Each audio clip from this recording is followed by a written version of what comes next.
Are you ready to go all in? I am ready to go all in. Let's do this. Let's do it. So, Tim, do you want to tell us a little bit about where you're from? Yes, I am originally from Pittsburgh, Pennsylvania, born and raised, and I lived there for the first 18 years of my life. From there, I moved to New York City and was fortunate enough to live in New York City for 25 years.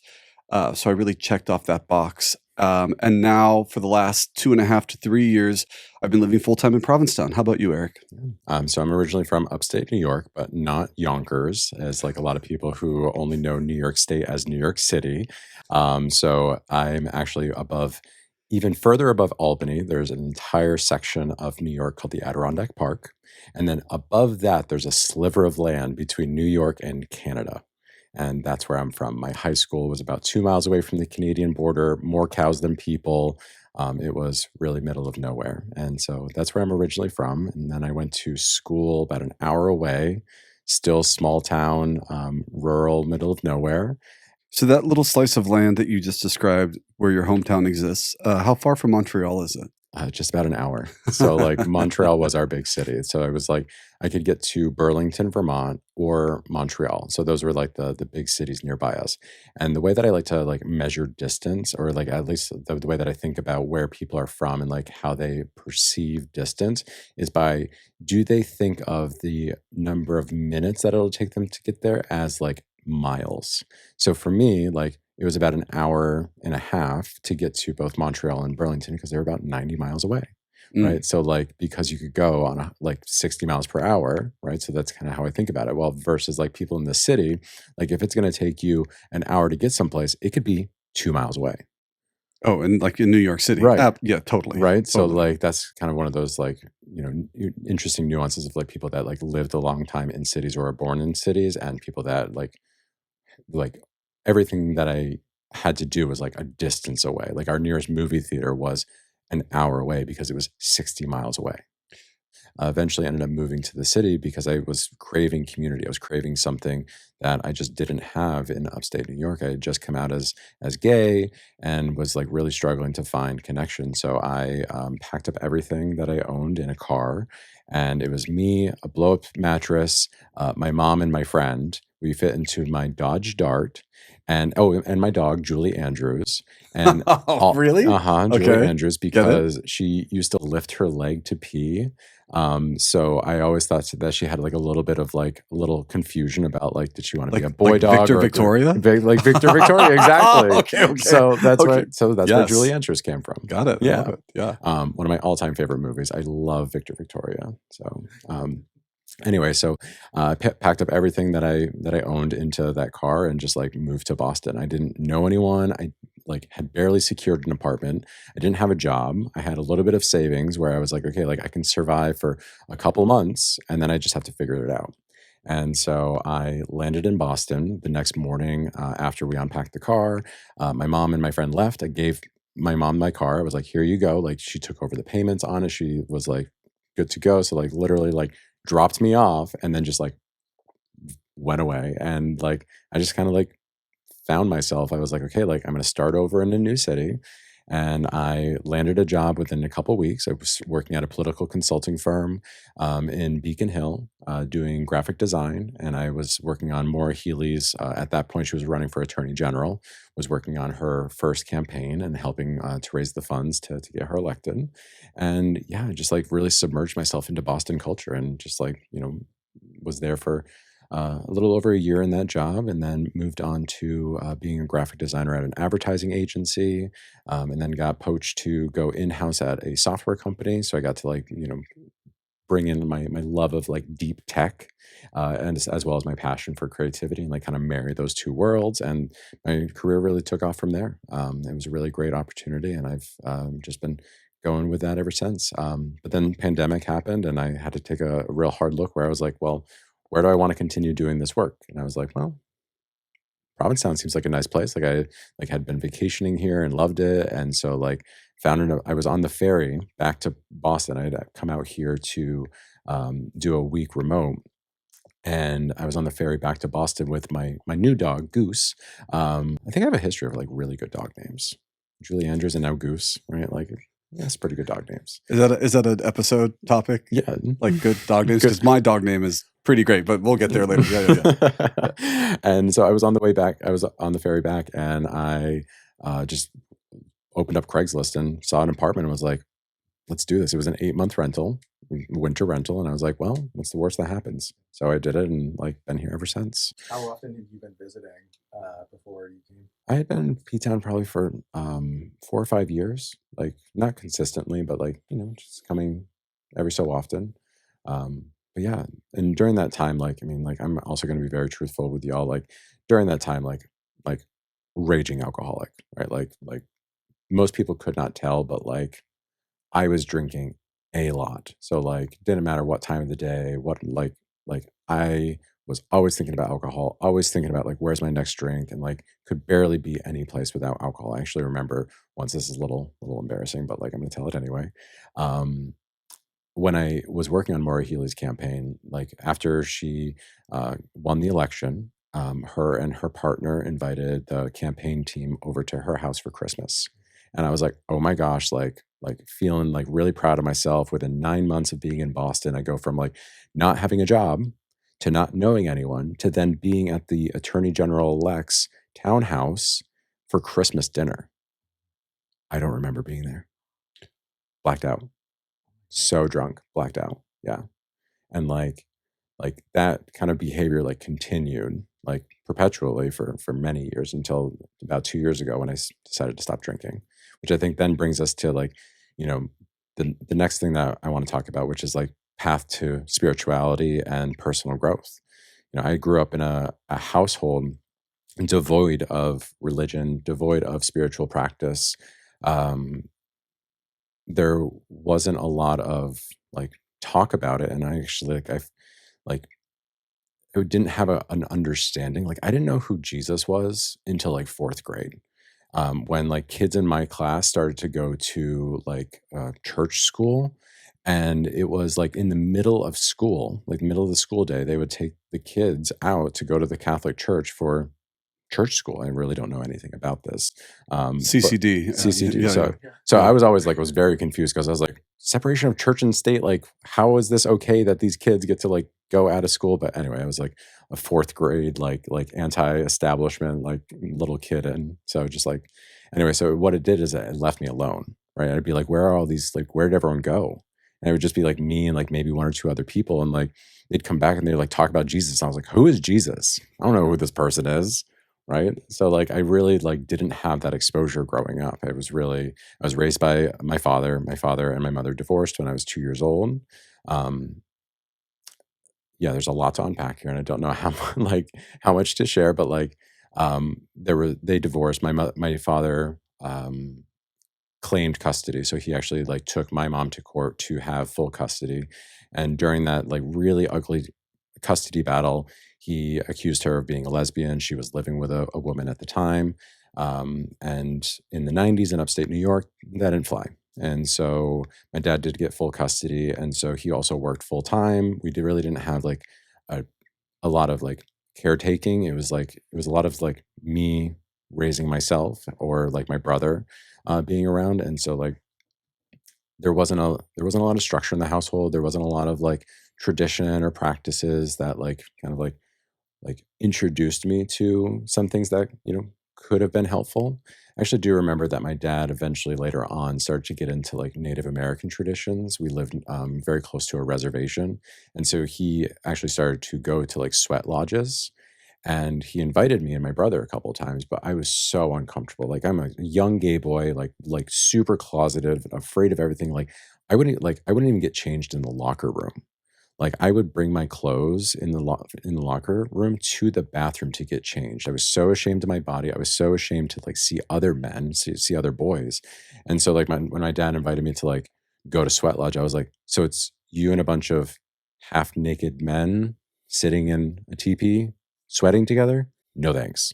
Right? Like at that point, like I would have either gotten an erection or like something would have happened, and it just like I just didn't feel comfortable. So I never ended up winning. But today I would probably do that. I would probably like be right up in there and like be like, yeah, let's go. But like at that point it wasn't. So anyway, bringing it back to like, the spiritual journey, around the time of my sobriety, I really started to look at, my relationship with something greater than myself.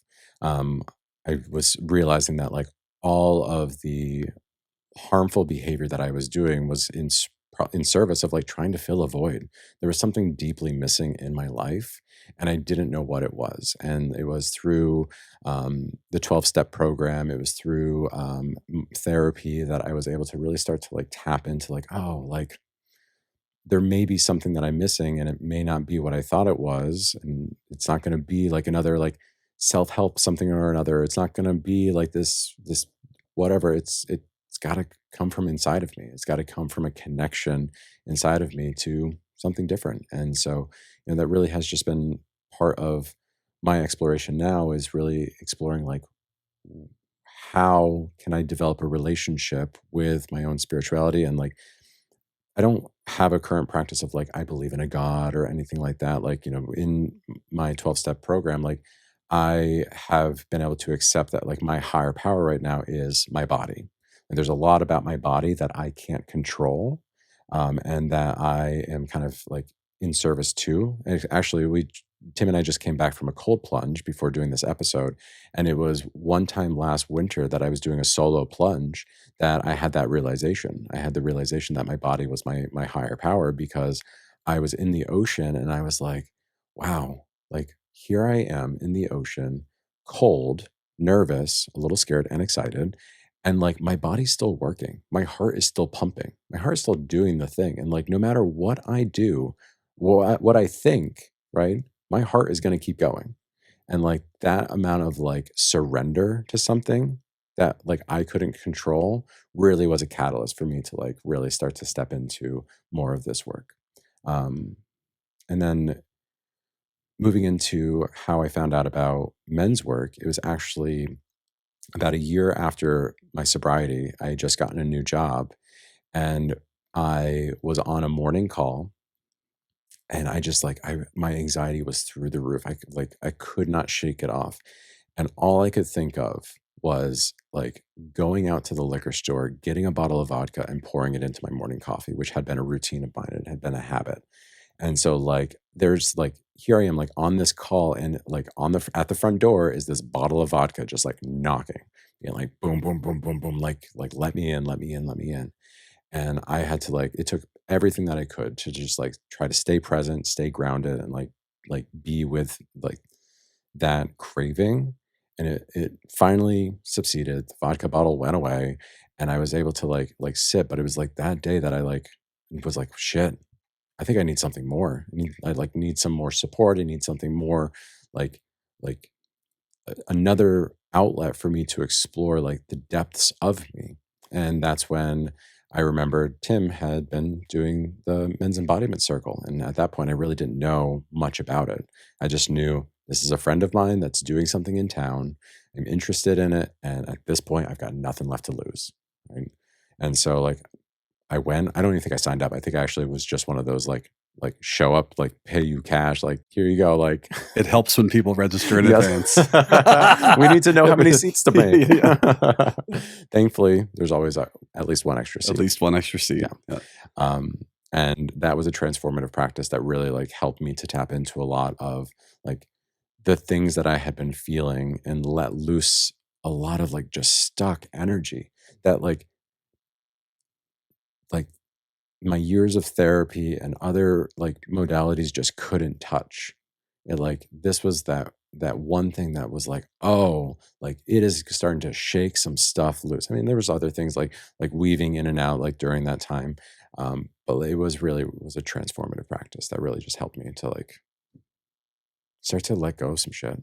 So I feel really good. You've been a regular ever since. Yeah, Yeah. for over a year now, just like almost consistently every week since that moment. And like really going deep into the practices. I've had some of the most incredible releases that have allowed me to go into traumatic moments of my life.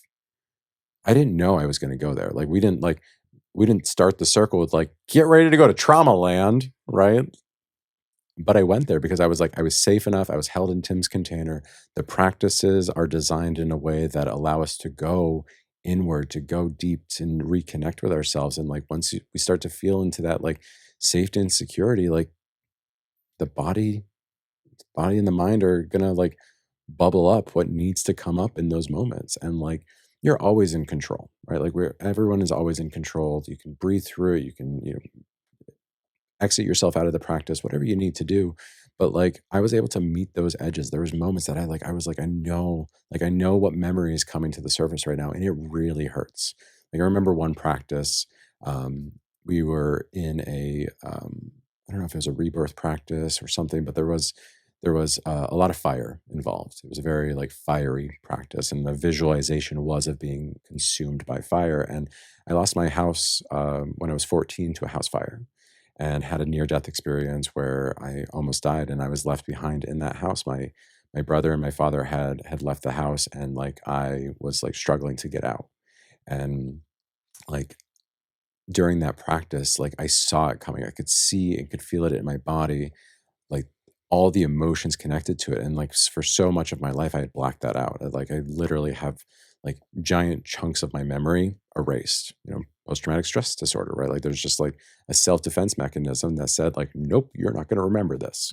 Right. And that practice allowed me to like go there and like revisit it and relive it in a way that was like, cathartic. And I could like just feel all of that emotion that I had bottled up for so long, and just let it fucking like ride the wave, like fully like just go through me. And like it was a lot. It was a big release. I remember that. I remember that Mm. practice. I think it was a physical one as well. So I was like sweating. I was also very covered in tears. So yeah, that's how I got into men's work. Those are some of the benefits that I've seen from it. Um, and from those experiences, I've just wanted to go deeper, right? I've really wanted to like find more ways in order to bring this to more men, because I've seen it firsthand. I've felt it firsthand, how transformative and how healing it can be, um, for yourself. And like when you've done so much work on yourself, you can bring it out to the world, and hopefully inspire others, and you know continue to heal together. So, Before kind of you got into men's work, you had a bit of an entrepreneurial background. yeah. And I feel like since you started the podcast, I can see a lot of entrepreneurial skills being applied. Can you tell us a little more about like how your entrepreneurial skills, kind of like how that started, and kind of like that path and journey, how you got to here? Yeah, I remember like as a kid, like some kids like, are like out playing, and they're like playing like soldiers, or like, some sort of like capture the flag or something. Like my play was like playing business. Like I remember like I had this like little like like fort area, and it was like my office. I was just such a like I just love the idea of like being in business. And so like I think there was also like a trauma response to like, my dad was always busy at the office. And so like, there was probably like a part of me that was like, well, if you're gonna be busy, I'm gonna be busy. Right. Like a little bratty, like 6-year old, like walking around with a briefcase. Like I'm in business. Very Secret of My Success. Do you know that movie? I don't know. Okay. Add it to the list. We have to watch that movie. Yeah, yeah. It's all about business. Yeah, yeah. Mhm. So I remember like as a young kid being fascinated by like creativity and creating new ideas and concepts, and like just the art of business. And so like when I started to think about like some of the things I wanted to bring to life, I brought to life like an entire like fashion line. I did a collaboration with my one of my good friends and previous coworkers, Irina, where we launched a brand called Ricky Rinsky. So I got to learn about like fashion design, and like going from prototyping to industrial designing, and like all these things to like bring something from literal like just an image in our heads to like an actual like line of garments. So that was really fun.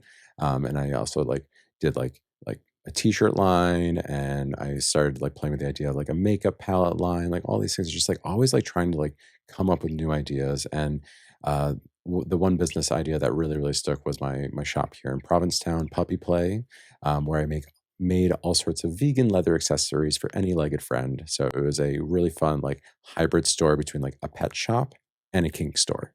So it really was like it really blurred the lines and confused a lot of people, but it was a really fun project. And I ran that for about 2 years before this past year really having to like step back for my own mental health. Because what I also have found while doing this work, this personal growth work, spiritual work, is that like my alcoholism and my addiction really has led me to say yes and more to life. Like I definitely have the disease of more where I'm like, I can't do one thing. I have to do 20 things until I'm completely burnt out and ragged. And like to the point of where like I can't do anything anymore. Like I get to the point where I'm like, I've taken on too much and now all of a sudden I'm in paralysis. So I can't even actually action on any one thing because I've just taken on too much and I get overwhelmed. And so part of my work over the last year has really been to like step back and to do less.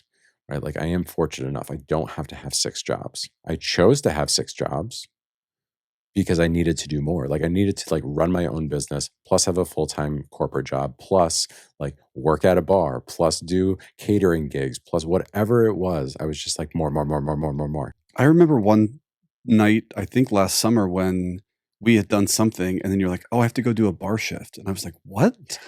You're going to go to the bar now for I think 5 or 6 hours Yeah. of bar backing or whatever you Yeah, were doing?" being a bar back, which was actually like actually really great for my sobriety. Like it was great. Like working in a bar like shouldn't have been, but like I think it was like it's like a test to myself where I was like, if I can like be back here with like in the cage with bottles of booze, I was like, I see you, Jose Cuervo. And I was like, "Oof, you give me those eyes. To Mr. Tito, I see you too. Like it was a really good challenge. I think I really needed to like push myself to be there, to be in that environment and be in that experience because like I still wanted to like go out. Like sobriety really had me doubting like my social circle, my social experience, like how I wanted to like go out and be social.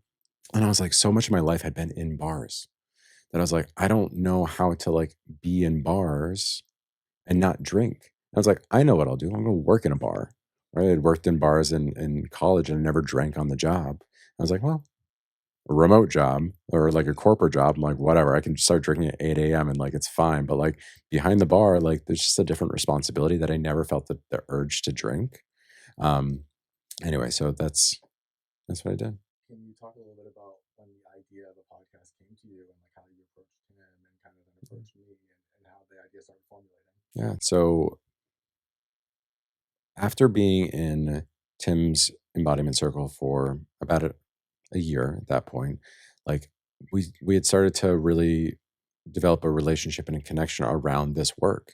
And it inspired me to actually enroll in the Embodied Masculine Transpersonal Facilitation Training Program, which is the program that I'm currently in that Tim has graduated through several times over. Like Well, I've done level 1 and done level level 2, 2. but now I'm the lead assistant in Yeah, that yeah. space. Yeah. So like, it just really inspired me to like want to going deeper and deeper into this work and figuring out ways like how I can be of service because like the healing transformation that I've experienced in the men's embodiment circle, I was like, wow, this is good stuff.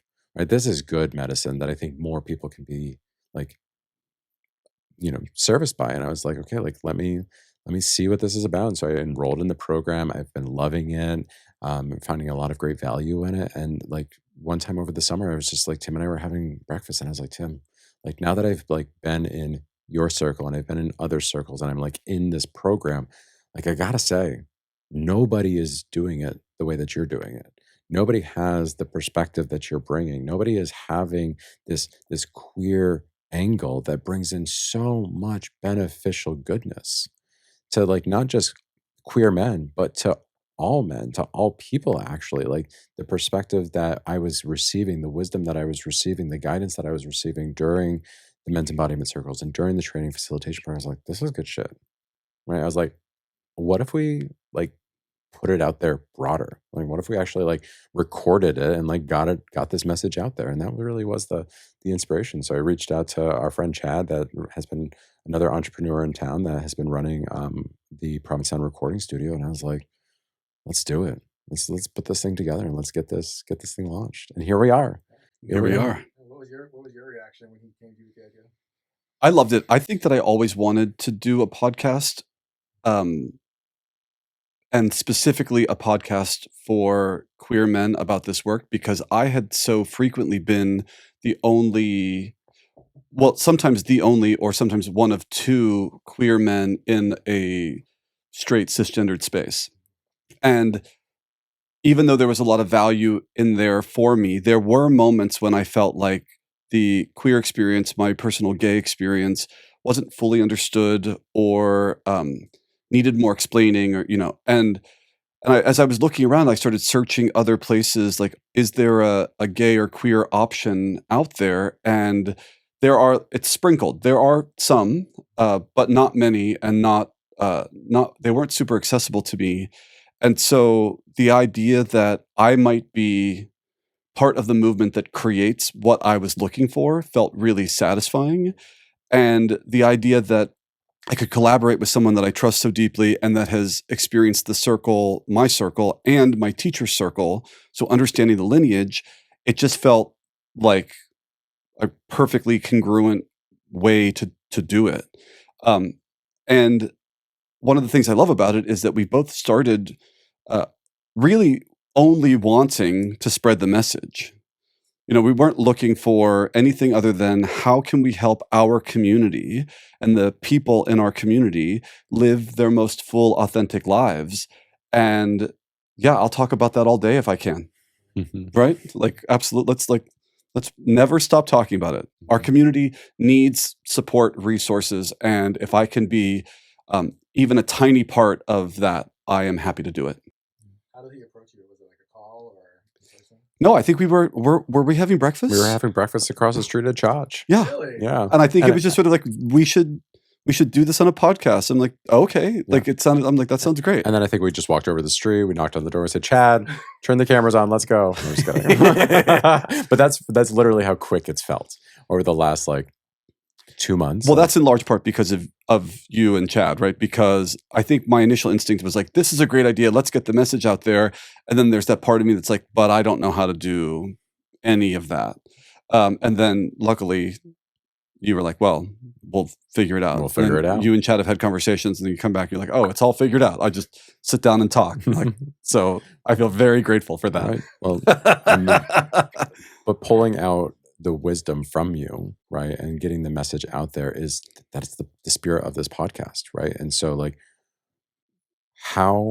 what has your journey been like to get you to today, to be able to sit here, to sit in circle, and to have this perspective, to have this wisdom that you have?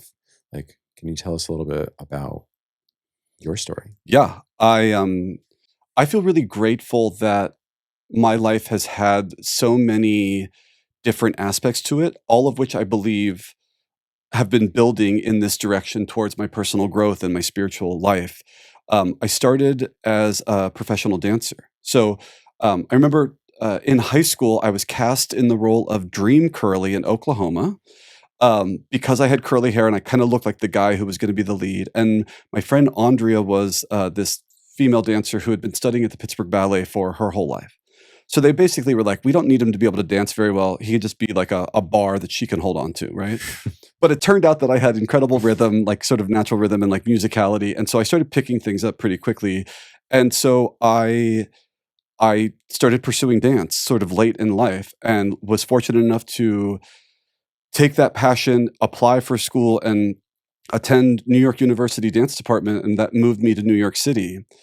And I really do feel like dance is my first spiritual teacher, because it really was a mind-body exercise that made me look into who I am, how I am, and how I sort of express that.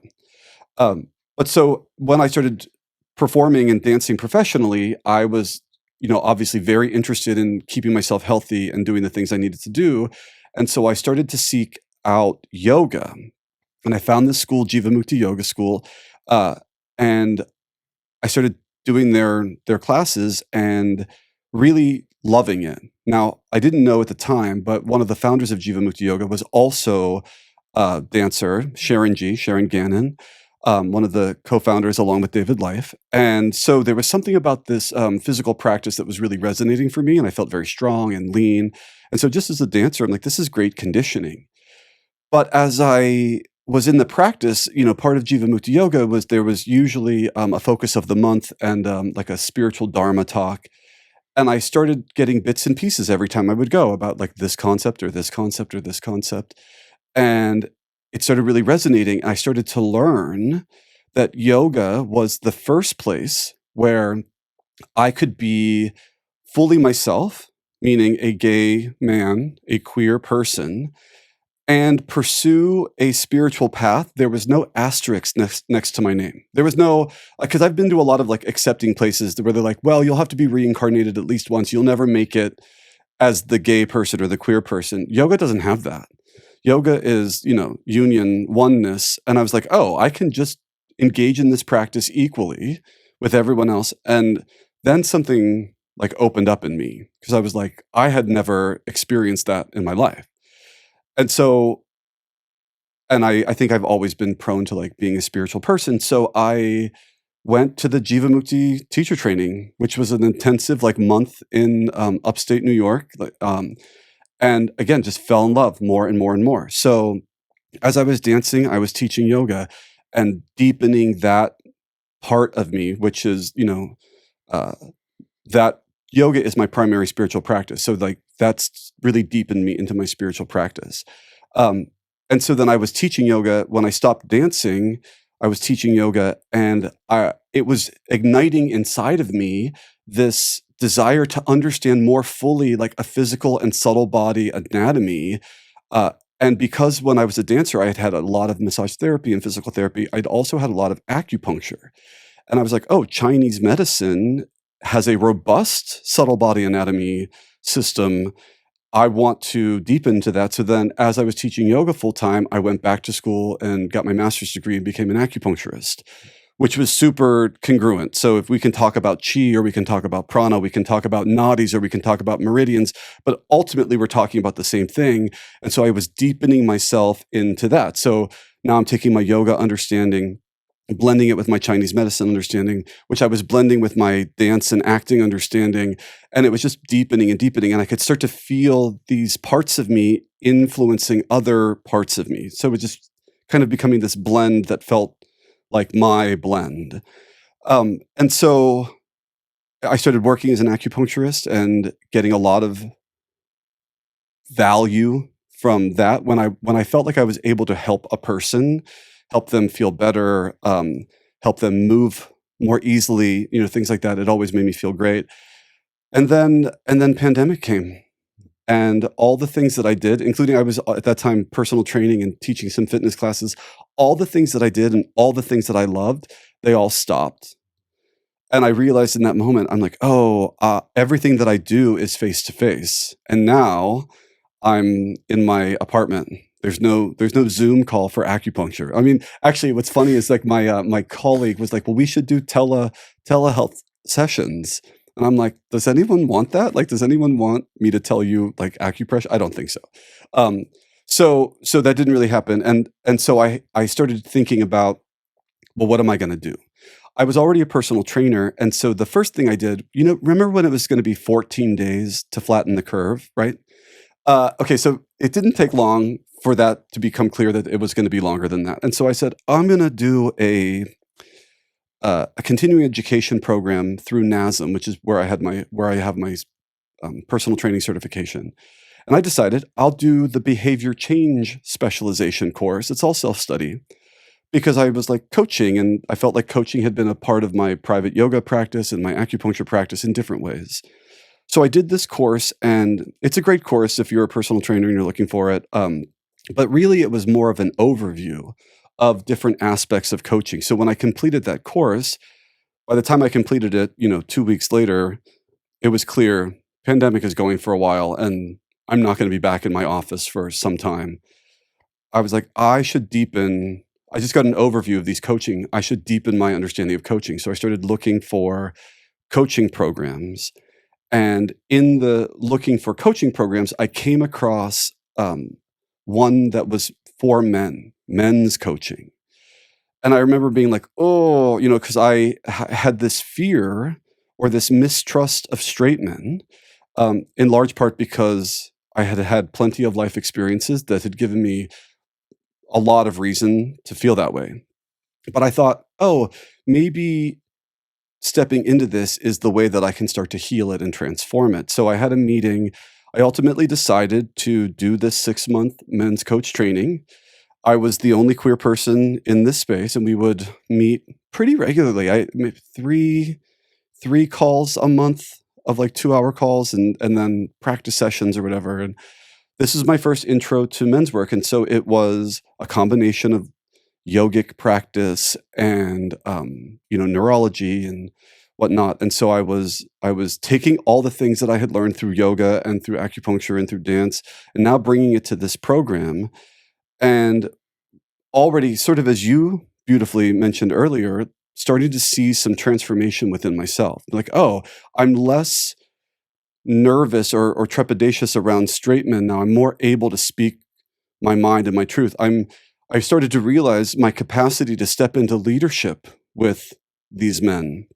And so it was really exciting. And so that was the beginning.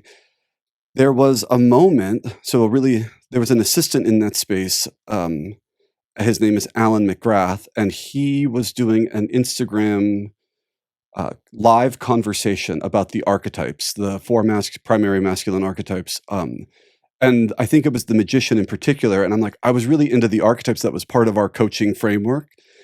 And so I'm like, I'm going to watch this. And he was interviewing who is now probably my closest men's work teacher, Amir Khaligi, about the magician archetype.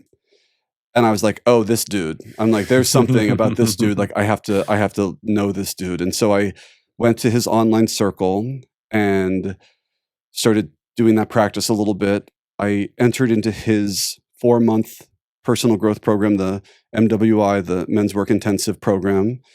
It was such a transformation for me personally. And what's really interesting is that I've always been a good boy, always been like the hard worker, try to get the good grades and keep out of trouble. And anyway, we were doing this program, and there ended up being a really explosive conflict in this space. And it just so happened that it was between one other man and me, which is like wild. It's wild that this was the case. And it was so intense that, like, for the retreat, Amir had warned the leadership team. They'd be like, oh, this group of guys is, and I almost didn't go on retreat because I was like, I don't know what's about to happen. I felt like this. Again, at that time, I was one of 2 queer men in the space. I'm like, this straight guy feels volatile. Basically, he was sort of being the man I had feared. I'm like, am I going to go to this retreat? Am I going to put myself in danger? Or like, do I have to show up and have someone tell me "F you" 4 days in a row? I went back and forth and back and forth. I was like, no, I have to go. Well, I'm not going to give you all the details about it, but ended up having a conversation with him, having an unbelievable transformational experience through this retreat.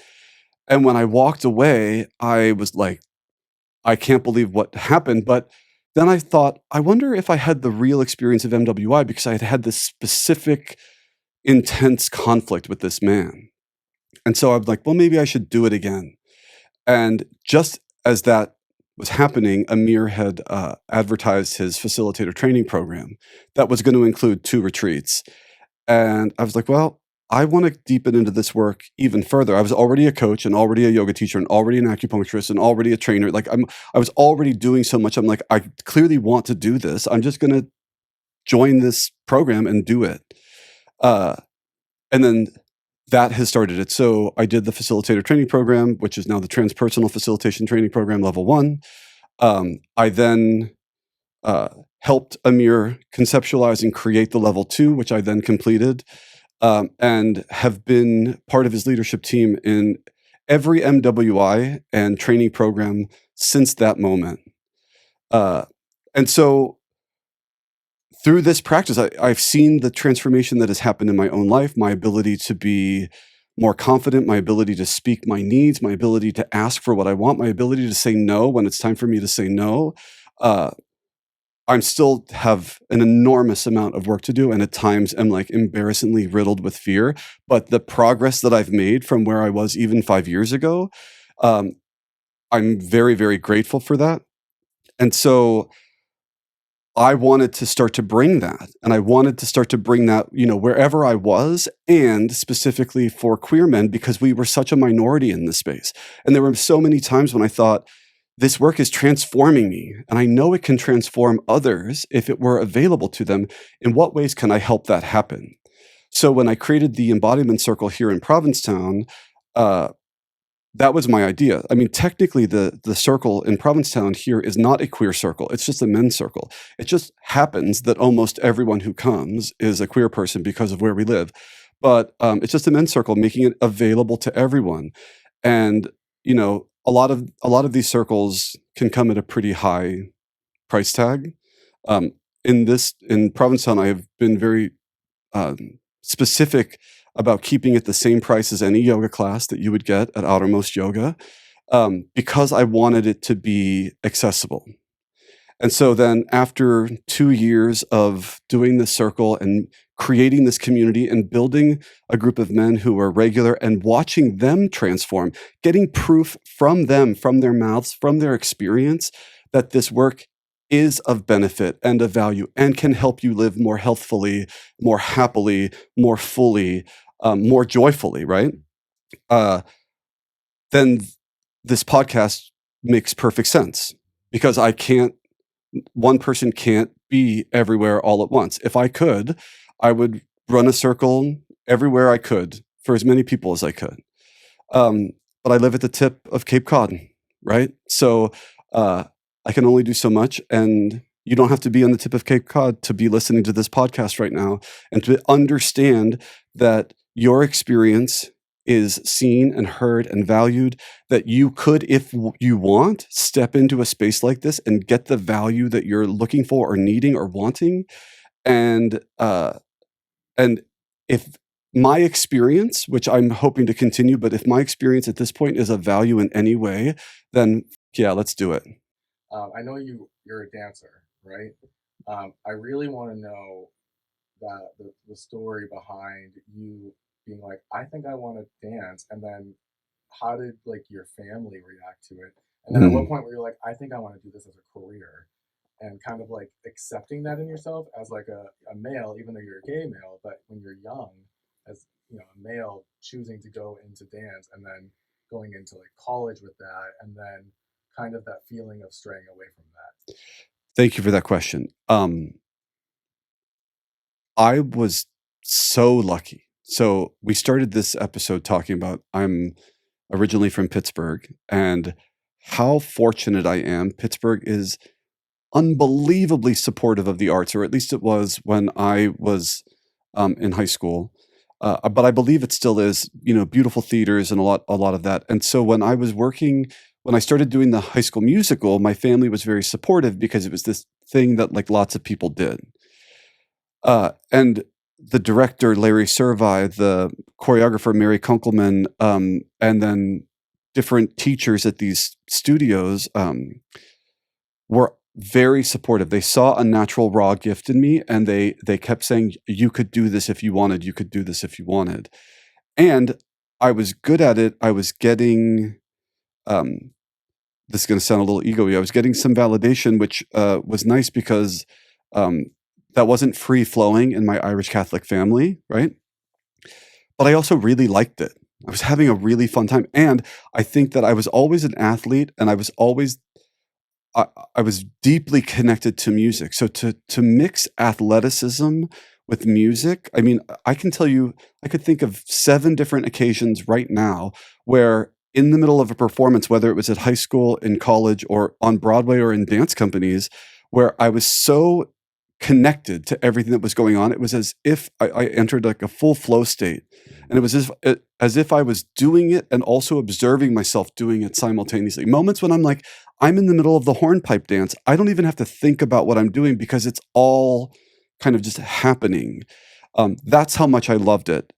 And so when I started to realize that I loved it, and I had people, the Civic Light Opera in Pittsburgh, the Civic Light Opera Academy in Pittsburgh was supportive and gave me scholarship. And the more that I got the message that I could do this, the more I was interested, the more my family got nervous about it and started to try to shift. And I'm not going to use the word manipulate, but something in that slice of utilizing their influence to try to change the trajectory of my desire. In large part, I think because of a misunderstanding of what it means to be a queer person, I think they thought if they could stop me from dancing, they could stop me from being queer or gay. And just as a public service announcement, I know a lot of gay people who cannot dance. I mean, I think some of them might be in the room right now. And so to be clear, being a dancer does not make you gay. But I do think that at some point, once I came to grips with who I was like, well, I've already committed the most terrible sin in my culture right now. Sort of like, this idea of like gay people have abandoned their masculine privilege and blah, blah, blah. I'm like, well, once I've done that in your eyes, I've got nothing else to lose. I may as well go after the thing I want to do. And it's really funny. So fast forward, I had, at this point now I'd done a few modern dance companies, a few touring shows, a few Broadway shows. And I remember I was speaking to a family member. I won't mention which one now because I don't want to hurt their feelings. Not that they'll ever listen to this, but I remember I was saying like, oh, I think I'm going to transition now into like acupuncture and yoga and they were like, well, but why? We were so proud of you. And they started talking to me about how hard it is to be on Broadway and to get like Broadway shows, talking to me as if I didn't know that. And so I remember having this conversation. I was being like really frustrated about it because I'm like, I'm the one who put myself through it. I'm the one who like walked into that vocal audition, even though I was terrified because of my speech impediment and everyone calling me gay, and still tried to like squeak something out of my voice. Like I'm the one who took the classes and did the things. And so I remember after that conversation, I got off the phone and I was talking to a friend later. And I was really frustrated, and I turned to him and I said, it's really frustrating because it's easy to be my biggest fan when I'm on Broadway. I was like, but where were you when I needed you? Like when I didn't have any money and I had like 3 jobs and I was working really hard and you were trying to manipulate me to move back to Pittsburgh. But no, go ahead, tell me how proud you are of me now that I'm on Broadway, because that's pretty easy. Oh, yeah, it's fun to look at a playbill and then say, look what my son did. So, I don't know. Did that answer your question? Yeah. And so where is she now?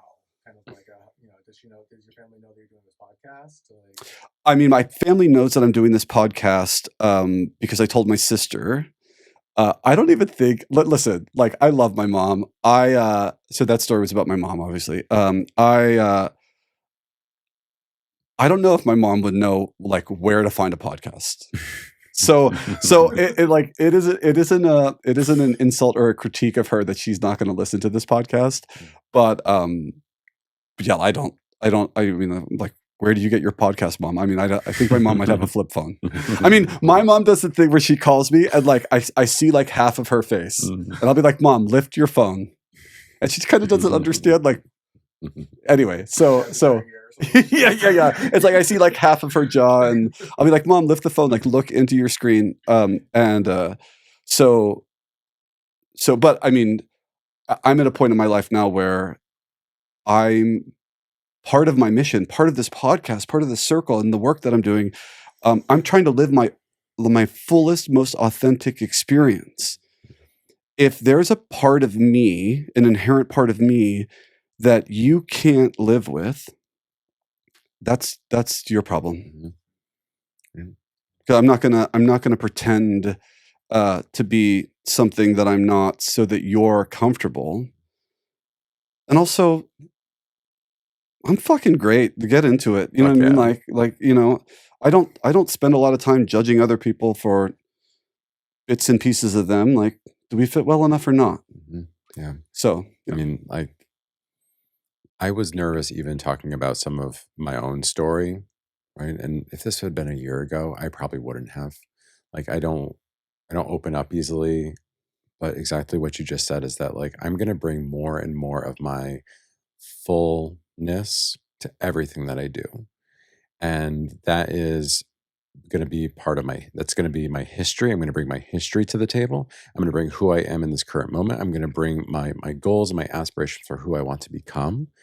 And I'm confident in that. And so there were parts of like when I was sharing the story about my parents' divorce and all these things, like there was a moment in my brain where I was like, oh, like what if somebody like in my family listens to this and they're like, oh, he got it wrong. Like that's not, it's like, no, like this is how I'm experiencing it. This is my fullness. This is my authenticity. And I'm not afraid to bring that anymore. mm. Right. So telling my backstory, telling my history, right? You sharing yours as well. Right. It's like this is part of the work. It's just being okay with being vulnerable and bringing authenticity to the table with everything that we do. And I've had the experience of, talking to family members and recalling something that happened. I'll just a quick story where, because I was the good boy, my sister was a bit of a problem child. She got squeaky wheel. She got a lot more attention than I did. And so I was at this swim meet and I was the only kid on my team that didn't have anybody there to see him. Right. And so I won a bronze medal. I got up on the podium. I've always loved the Olympics. So I was like, oh, the podium, that's so fun. I had this medal. And later I mentioned to my mom, like, that I had some feelings about that. And she was like, oh, that wasn't a really big deal. And I was like, well, it wasn't a big deal to you, but it was a big deal to me. And I'm telling you that. And I'm at a place now where we can have differences of opinion. So you didn't think it was a big deal. That's fine. And you showed me that with your actions and your behaviors. In your absence. But I'm not asking you for your approval of my experience. I'm telling you what my experience was, which was that it was a big deal and that I had a lot of feelings around that. And if you don't like or agree with my experience, that's fine. I mean, it would be different if we were name calling and, and like blaming and all this. I'm just telling you what my experience was. And I'm telling you what my experience is, and I'm telling you what I think my experience is going to be. So, for example, this part of my life, the spiritual part of my life, it isn't going anywhere. So anyone listening, it's not going anywhere. So if you don't like this part of me, that's okay, but it's not going anywhere. So it's gonna be like a factor. It's like that. So like we can have a difference of opinion, but I'm not going to shy away from what my experience was. And if I get it wrong, if I misremember something, I'm happy to look at a piece of evidence, but it's probably not going to change how I felt. And how I felt was I'm the only one here who doesn't have anyone cheering for them. Yeah. So I'm sorry if my mom doesn't think that's such a big deal, right? Because I do. Right. Like validating feelings and being able to bring the authenticity of your feelings and not adjust your feelings for somebody else. Huge work, right? Like that took a lot. It takes so much. Like there's so many times in my life that like I have doubted my own feelings because it made somebody else uncomfortable. Right. And so all of a sudden, like now my feelings don't matter. My needs don't matter. Nothing matters because it made somebody else uncomfortable or they've had a disagreement with me. No more. Right. Like I'm bringing myself to the table. Right. And as a queer person, because I had an alcoholic father who left early, there was a time in my life when I needed my mother to be a superhero. And I would talk about her like I just needed her to be almost perfect Wonder Woman in my eyes because she was the only rock that I could like hold on to or trust or feel safe with, right? So it took a lot of work for me to start to be more honest about who she was in our relationship. Now, the thing is for me, I feel like even though that meant me recognizing some of her shortcomings, I do actually think that it's allowed me to love her more fully because the Wonder Woman version of her that I had created was not real. And so not really doing her any service either. Cause it's like if I think you're Wonder Woman, you're actually not Wonder Woman, you're probably going to fail. Right. It's a great lesson for all of us. Like when you hold others to such high expectations or any expectations, right? Like the chances that they're going to meet those expectations, very slim. And then you're just setting yourself up and them for disappointment and failure. And so Yeah. like Yeah. also part of this work and part of my journey has been like reducing and trying to eliminate expectations as much as I can so that I can accept people exactly as they are. hmm So that if they're having feelings or emotions, like I can believe them and I can accept them and I can be with them. And the same thing for myself, right? Like that same releasing myself of so much expectation. Like I even think about this podcast, right? Like you saw firsthand like the struggles that I've had, like being in this room, being on this microphone, being in front of now cameras, like the struggle that I've had to like let go of perfectionist tendencies because of the expectations that I was putting on myself. hmm Right. Nobody else is you're not putting these on me. You're not like Chad's not putting these on. Like nobody's putting them on me but myself. Yeah. And like being able to liberate myself from that and that work that I do on myself, I'm also working to do on others, freeing them of any expectations that I might be putting on them. Did I mention the Oprah Martha Stewart example on this podcast yet? You did. I can't remember if it was on the podcast or if it was Well, recent. we can cut this if we need to, but like I've always found it interesting. This is before It was at Sharing Circle 2 weeks ago. boom. Okay, Mhm. so there was this article about why do people love Oprah and hate Martha Stewart. Now this is before Martha went to jail, right? And the basic idea was people hate Martha Stewart because she's perfect and everything she does is perfect, and perfection is hard to relate to and almost impossible to maintain. And Oprah was flawed, and she would let you see her flaws and like talk to you about like her failures and her vulnerability, and that we can super relate to. And that's the idea of like for conscious men striving towards excellence, I think is really admirable. But we have to allow ourselves like I'm trying to be my most excellent, show up my fullest or my most authentically. But perfectionism is like something else that is, you know, a defense mechanism. It's a kind of hiding, and it's doomed to fail because people cannot be perfect all the time throughout the entirety of their lives. And if anyone is able to listening, you know, please call in But and tell how are you doing it? Yeah. I will say though, like my shift in perspective with the word perfect and like expectations and perfectionism is that like I've just like come to terms with like I am perfect in every single moment by being myself. There is nothing wrong with me. Mm, There is nothing wrong with me in any moment. I am perfect in that moment.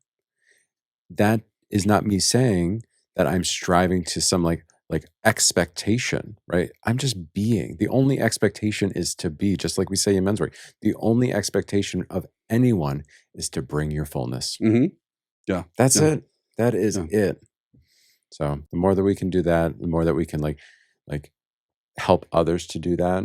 And that's the message. That's at least part of the message that I want to get out there. And like a big part of this episode today was to welcome you all into our experiences, to our journey, to hmm see a little bit of like where we came from, where we come from, and the things that we're working through, you know, sometimes in real time. Like you see it, like, especially with me, like you're seeing a lot of this happening in real time. So It'll be interesting actually for you to go back and like observe the episodes Mhm. over time.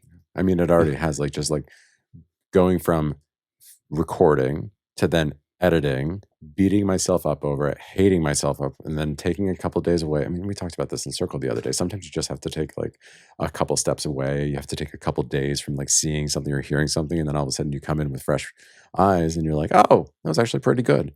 But like if you are holding those expectations and you're holding any sort of narrative, you know, on yourself, hmm like I'm not going to be able to see that. I'm not going to be able to see how the quality of something, whether it's good or bad. I'm only seeing that it's bad because I'm Yeah. holding a narrative in my head so close to my heart, and like I just got to step away and also just continue to work through that. Yeah. Yeah. Beautiful. Yeah. What are your goals when it comes to spirituality and kind of embodiment, and like, what journey do you see yourself taking?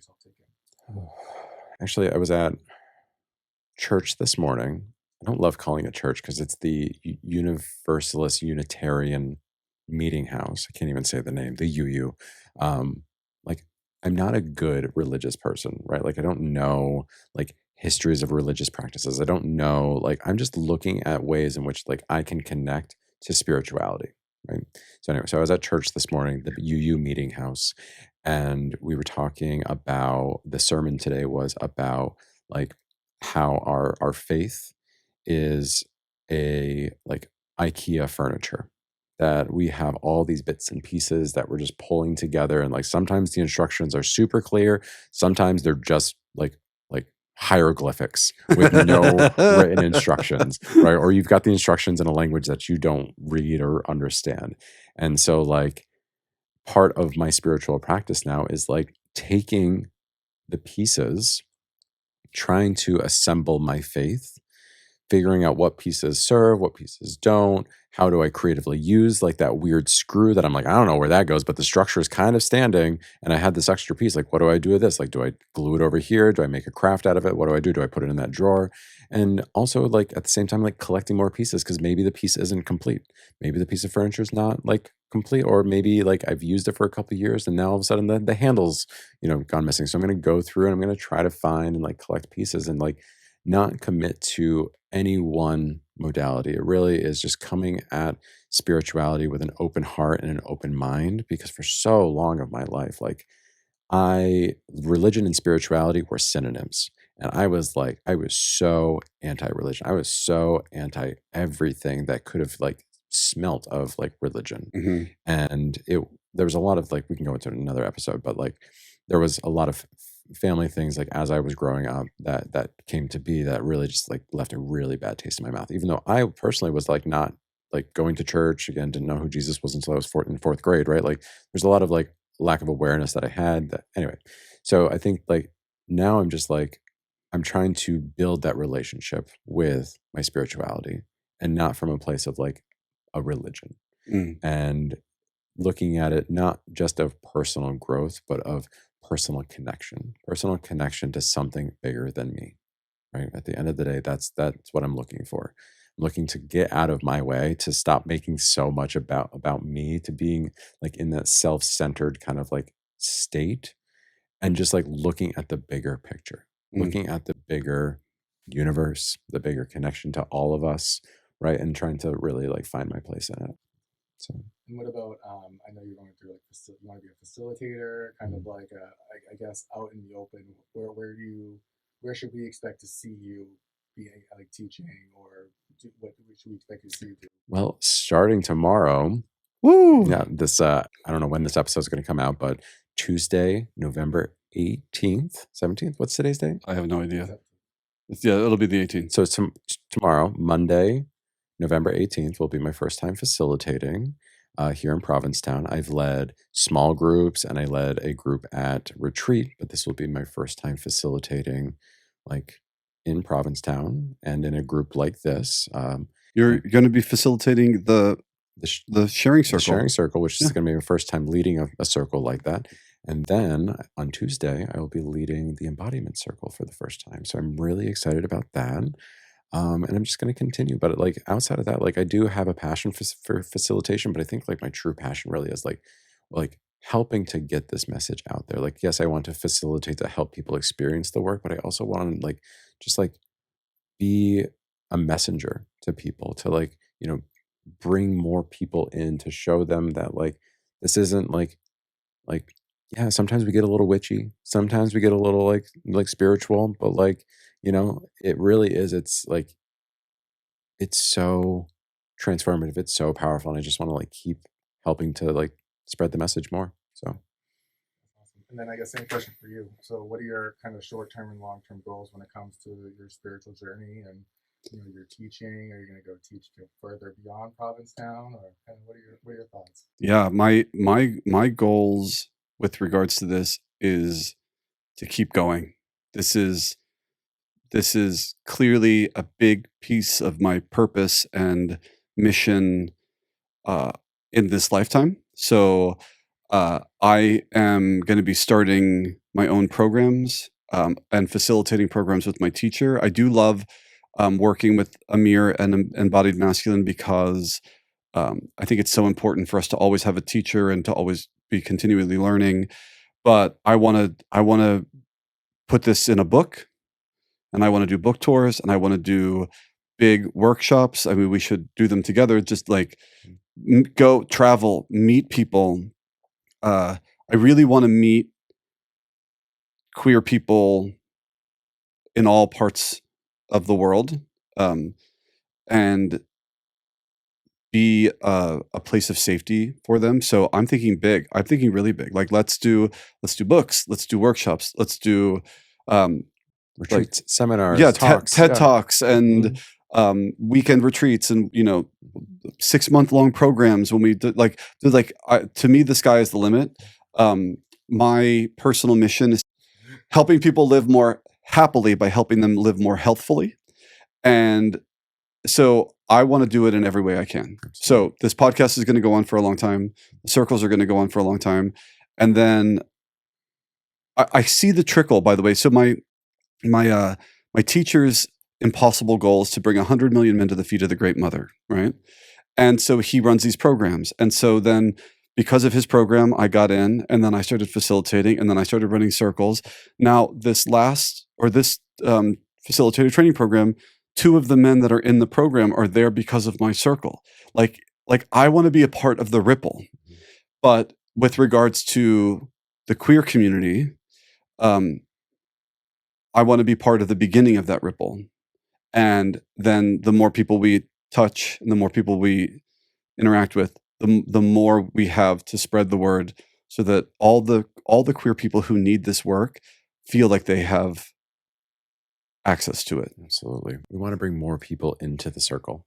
Right? Yeah. Well said. Like at the end of the day, like come on in, right? Like we can take a step back and we can create more space. We see this when we're like in person, right? Like when we're like, oh, like we're going to like huddle up around the fire or anything. And then like somebody comes by, like, what do? You take a step back and you open it up. You keep expanding. You keep expanding so you can welcome more people in. And then you keep the container tight. You keep each other close. Somebody comes in, you step back, you welcome them in, right? And that's what we're going to do. Just welcome more people into the circle. Yeah. So with that, I'm feeling very complete. How about yourself? I feel very complete. Would you take us out? I will do. So let's close our eyes for a second. Take a deep inhale and a gentle exhale. And it is with deep appreciation and gratitude that we have had this opportunity to share a part of ourselves, parts that we hope you can relate to, see parts of yourself in, understand, commiserate with, and with community, brotherhood, love, and compassion, we can begin to change our lives, our community, and our world. And with these words, our container is open but not broken. Aho. Aha.